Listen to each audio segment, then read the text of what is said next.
Children of God, mga anak sa Diyos, greetings from India.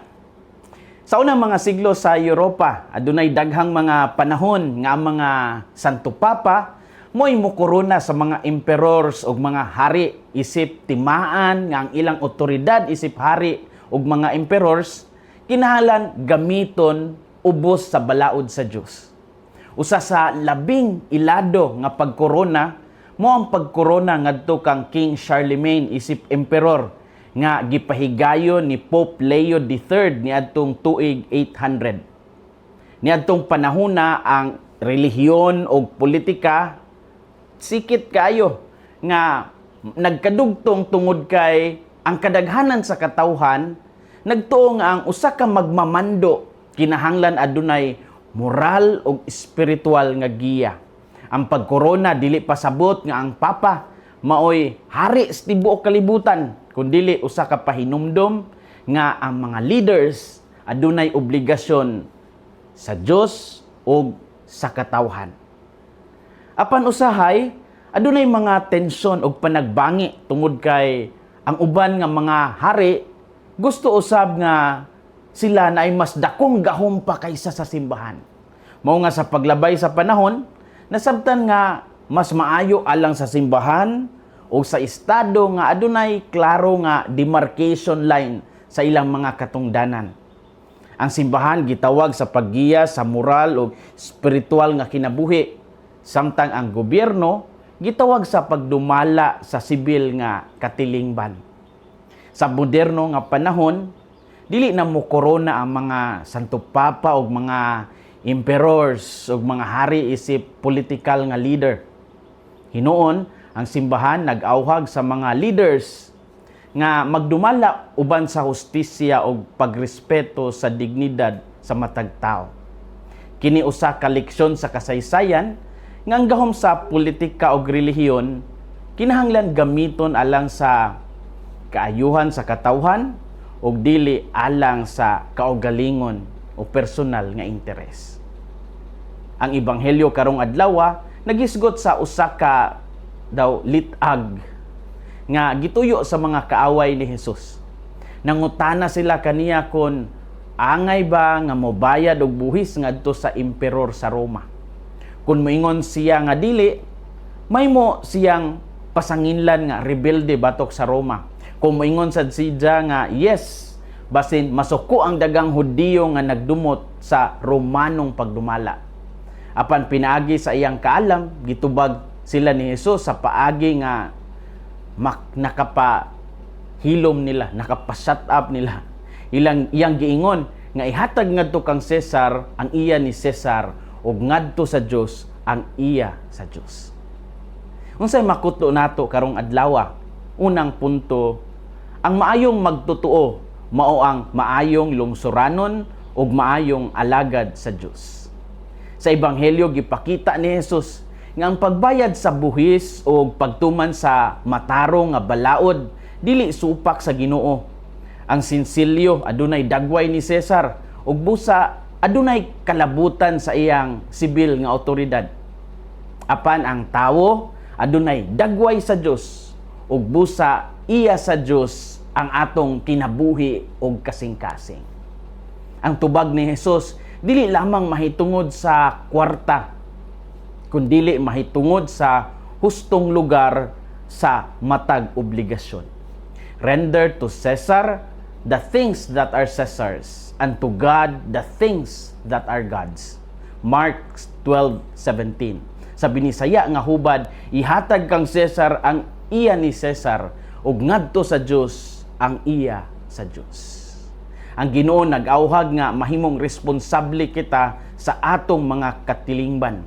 Apan sa samang higayon, dili nato kalimtan nga ang Dios mao ang labing taas nga awtoridad sa atong kinabuhi. Daghang tao karon ang naghuna-huna nga ang religion wala nay kalabutan sa atong adlaw-adlaw nga responsibilidad isip lungsuranon. Apan ang ebanghelyo nagpakita nga ang pagtuo kinahanglan makita sa atong pagtratar sa komunidad ug sa nasod. Ang matinud-anong Kristiyanos dili manglimbong sa buhis o dili mo suporta sa corruption. Ang maayong pagtuo makita usab sa pagrespeto sa balaod o sa pagtabang sa kaayuhan sa tanan. Ang pagtuo dili rason aron likayan ang atong katungdanan, no? Isip mga lungsuranon. Apan adunay limitasyon ang otoridad sa estado. Kung adunay balaod nga supak sa kabubuton sa Dios ug sa dignidad sa tawo, ang Kristiyanos gitawag sa pagbarog alang sa kamatuoran. Ang maayong lungsuranon dili buta nga musunod sa tanan. Ang maayong lungsuranon adunay konsensya nga giya sa kamatuoran sa Dios.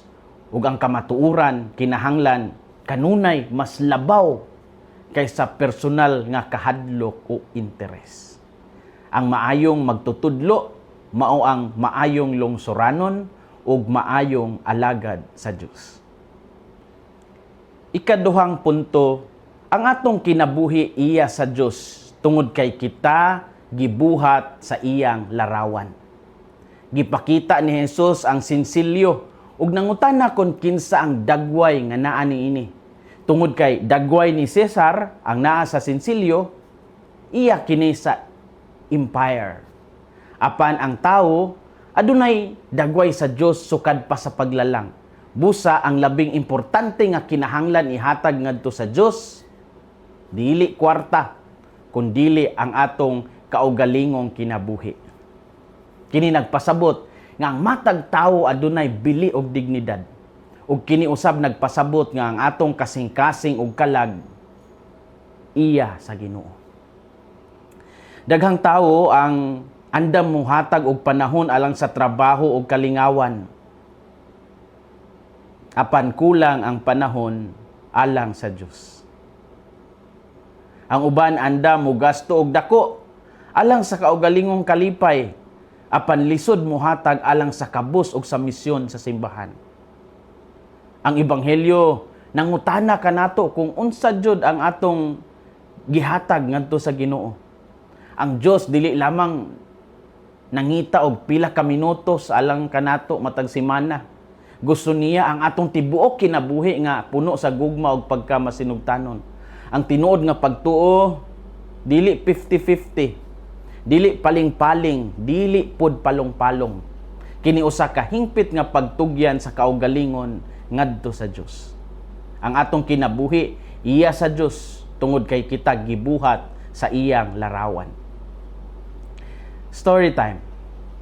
Sa moderno nga panahon, ang separation of church and state dili pasabot nga ang relihiyon kinahanglan wag tangon sa katilingban. Ang tinuod nga kahulugan niini mao nga ang simbahan o gobyerno adunay nagkalain-laing misyon o otoridad.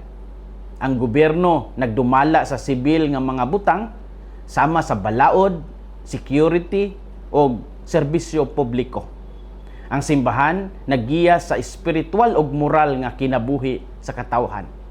Ang usa dili kinahanglan mo kontrol sa usa apan mahimo silang magtinabangay alang sa kaayuhan sa tanan. Ang simbahan adunay katungod sa pagsulti sa mga moral nga isyu nga nakaapekto sa dignidad sa tao. Ang gobyerno usab adunay katungod sa paghimo og mga polisiya alang sa kaayuhan sa nasod. Sa usa ka himsog nga demokrasya, in a healthy democracy, adunay respeto sa kagawasan sa relihiyon o konsensya. Busa ang separation of church and state, dili pagkabahin sa Dios o katilingban, kundili pag-ila sa hustong papel sa matag institusyon. Ug kini makatabang aron malikayan ang pag-abuso sa gahom, samtang mapreserbar sad nato ang kagawasan o dignidad sa matag tao. Children of God, mga anak sa Dios. Daghang tao karon ang nag-ayo sa kwarta o kalampusan apan nagpabilin nga walay kalinaw. Hinumduman nato nga ang kasing-kasing sa tao gihimo alang sa Dios og dili mapuno sa bisan unsang butang sa kalibutan.